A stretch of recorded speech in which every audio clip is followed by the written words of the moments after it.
नमस्कार बच्चों। आज हम 10वीं कक्षा में सूरदास का पद पढ़ेंगे।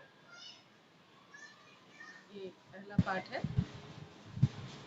इस पाठ में प्रसंग है कि जिस समय श्री कृष्ण कंस का वध करने के लिए मथुरा चले गए, वृंदावन को छोड़ करके गोकुल को छोड़ दिया था, तो उस समय वापस नहीं आए तो गोपियों की जो दशा थी बहुत ही दीनहीन हो गई थी। इतनी दीनहीन हो गई थी कि उनकी आंखें हमेशा मथुरा के रास्ते पे लगी होती थी और उनकी इस स्थिति से कृष्ण अनजान नहीं थे और वो जान गए थे कि गोपियां भी उनके विरह में बहुत व्याकुल है। और एक दिन कृष्ण गोपियों के विरह में व्याकुल थे कि उनके चचेरे भाई उद्धव उनके पास आते हैं और कहते हैं कि प्रेम मोल कुछ नहीं होता है और आप राजपुत्र हैं, राजकुमार हैं, आपको इस तरह दुखी होना शोभा नहीं देता है।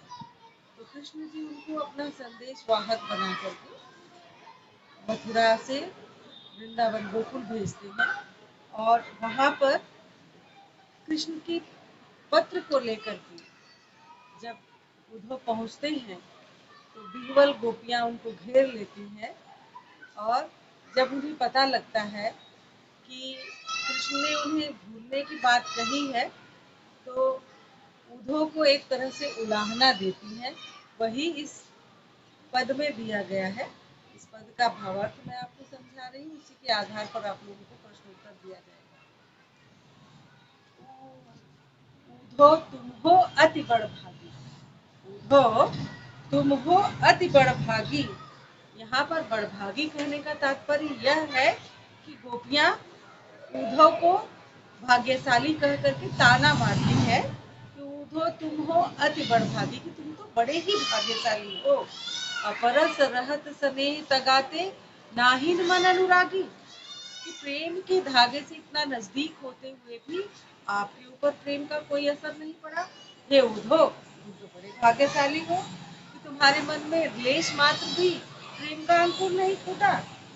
पुरई न पात रहत जल भीतर, तारस देह न दागी। ये तो वही बात हुई उद्धव, जिस तरह से कमल का पत्ता जल के अंदर रहते हुए पानी से बिल्कुल अछूता रहता है, ठीक वही बात आपके साथ हुई कि प्रेम के पुजारी के साथ रहते हुए भी आपके ऊपर प्रेम का बिल्कुल भी प्रभाव नहीं पड़ा। जो जल माह तेल की गागर, बूंद न ताको लागी। हे उद्धव, जिस तरह से चिकना घड़ा, तेल लगा या घी लगा हुआ घड़ा जब पानी के अंदर डुबोते हैं तो उसके ऊपर पानी का कोई असर नहीं पड़ता, उसी प्रकार से आपके ऊपर भी कृष्ण का बिल्कुल भी प्रभाव नहीं पड़ा है। प्रीति नदी में पाँव न बोर्यो, दृष्टि न रूप परागी। हे उद्धव, आपने प्रेम की नदी में जब अपने पैर को भी नहीं डुबोया तो आपको प्रेम की पीड़ा का क्या पता लगेगा कि प्रेम कैसा होता है। सूरदास अबला हम्बोरी, गुर चाटी जो पागी।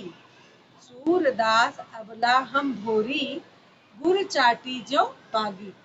हे उद्धव, हम तो भोली भाली गोपियां हैं, हमारे लिए श्री कृष्ण गुड़ के समान है और हम चींटियों के जैसी हैं। और चींटियों का स्वभाव होता है कि जहाँ पर मीठा हो अर्थात गुड़ हो या चीनी हो वहाँ पर ही वो लगती हैं। तो हमें तो बहुत सारी बातों का नहीं पता है, लेकिन हम इतना ही जानते हैं कि हम कृष्ण से अपार स्नेह करती हैं, हमारा अपार प्रेम है। अब देखिए, इस पद में बड़भागी का मतलब है भाग्यशाली, अपरस का मतलब है अछूते, स्नेह तगा का मतलब प्रेम का धागा, प्रीति नदी यानी प्रेम रूपी नदी, पुरैन पात का मतलब है कमल का पत्ता। अब इसमें देखिए अलंकार भी है इस पद में, प्रीति नदी में पाँव न बोना। प्रीति नदी, प्रीति नदी इस पंक्ति में रूपक अलंकार है।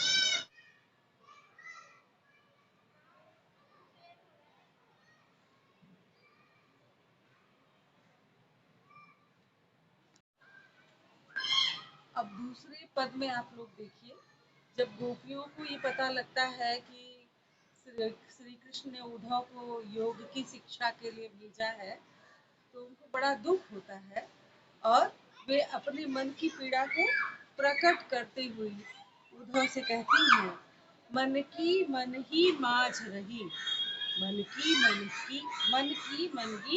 माझ रही है उद्धव, हमारी तो हमारे मन में ही रह गई। कहिए जाई कौन पे उद्धव, नाही परत कही। हे उद्धव, हम अपने मन की पीड़ा किससे जाके कहें, हमसे कहते ही नहीं बन रहा है। अवधि आधार आस आवन की, तन मन बिथा सही। हम तो इस आशा में बैठी हुई थी, इस उम्मीद में बैठी हुई थी कि एक दिन वो मथुरा से जरूर वृंदावन और गोकुल की ओर रुख करेंगे, आएंगे और हमें उनका दर्शन प्राप्त होगा। लेकिन अगर जानते कि उनका इंतजार करना, उनकी प्रतीक्षा करना बिल्कुल ही व्यर्थ, हमने उनकी प्रतीक्षा में तन मन बिथा सही, अपने मन और तन दोनों को ही व्यर्थ में ही कष्ट दिया। अब देखिए, इस पद में अवधि आधार आस आवन की, इस पंक्ति में अवर्ण की आवृत्ति बार बार हुई है, इसलिए इसमें अनुप्रास अलंकार है। अब इन जोग संदेशन सुनी सुनी, बिरहिन बिरह दही। हे उद्धव, ये क्या लेके आ गए आप, कौन सा संदेशा हमारे लिए लेके आ गए। इस योग के संदेशे को सुनने के बाद में हमारे मन की जो विरह की पीड़ा है और भी ज्यादा भड़क रही, मन में विरह की अग्नि को और भी ज्यादा भड़का रही है। आपका ये संदेश विरह की आग को बढ़ावा दे रहा है। चाहत हुती गुहार जितैते, उतते धार बही।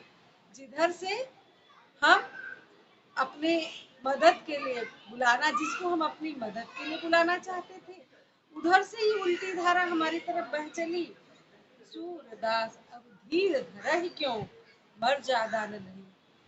हे उद्धव, अब हम कैसे धैर्य धारण कर सकते हैं, हम कैसे धीरज धर सकते हैं, जब श्री कृष्ण ने अपनी मर्यादा को तोड़ दिया है, जब उन्होंने मर्यादा का पालन नहीं किया, तो हमसे किसी धैर्य की उम्मीद ना रखें। अब इसमें देखिए, अब इन जोग संदेशन सुन सुन, संदेशन सुन सुन, यहाँ भी सवर्ण की आवृत्ति है, तो यहाँ पर भी अनुप्रास अलंकार है। और इस पंक्ति में भी सूरदास अब धीर धरय, धीर धरय, इसमें भी अनुप्रास अलंकार है।